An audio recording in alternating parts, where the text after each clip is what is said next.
Vous souhaitez devenir sponsor de ce podcast ? Contact @lafabriquaudio.com.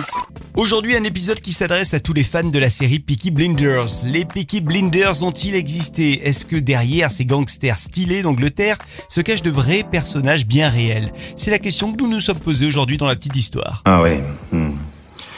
Quelle histoire ça aussi. Nous sommes dans la cité ouvrière de Birmingham, juste après la Première Guerre mondiale.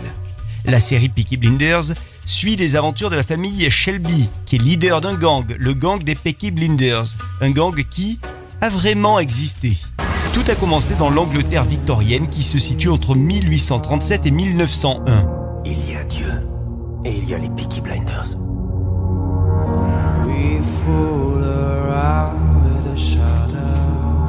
Quand on s'imagine que ta chute est imminente, soudain tout le monde change d'attitude à ton égard.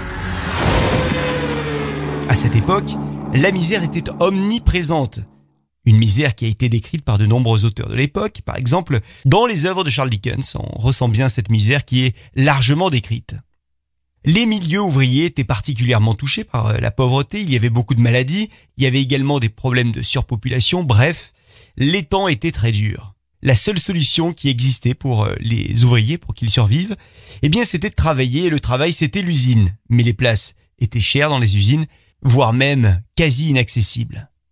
Et c'est donc dans ce contexte que des gangs violents sont apparus à partir des années 1870, notamment à Birmingham.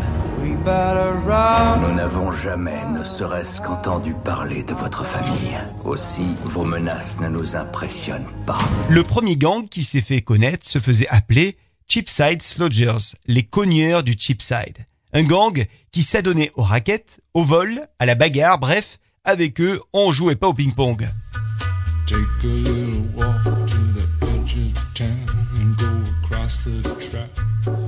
Un jour, en 1880, un journal local de Birmingham annonce qu'un nouveau gang vient d'être créé. Un gang qui se ferait appeler les Peaky Blinders. Le plus impitoyable des gangs, les Peaky Blinders. Qu'on pourrait traduire donc par les aveugleurs à visière.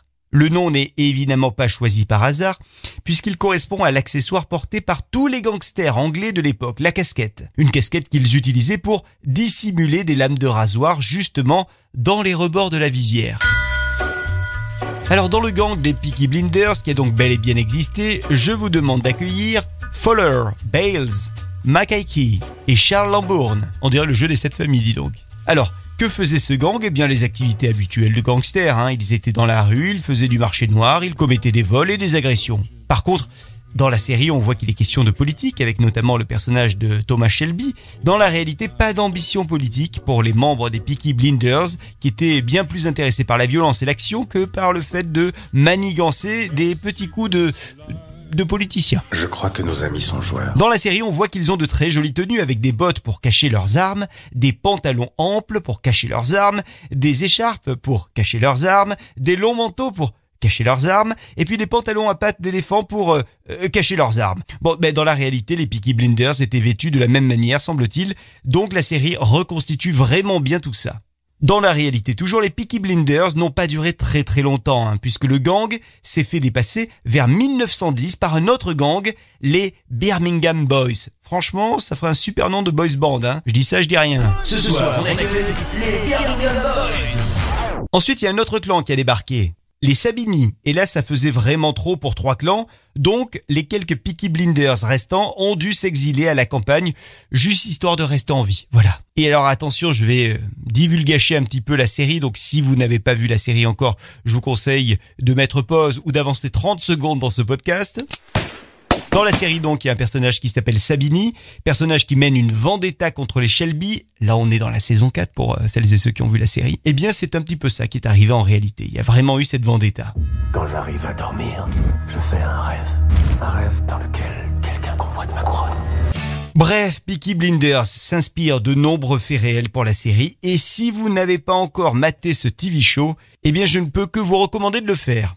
Voilà pour cette petite histoire consacrée donc aux Peaky Blinders. Les Peaky Blinders. Si vous l'avez aimé cette petite histoire, n'hésitez pas à la commenter, à la partager sur les réseaux sociaux. Et nous, on se retrouve très vite avec une autre petite histoire de la Fabrique Audio. Salut. Voilà, les présentations sont faites.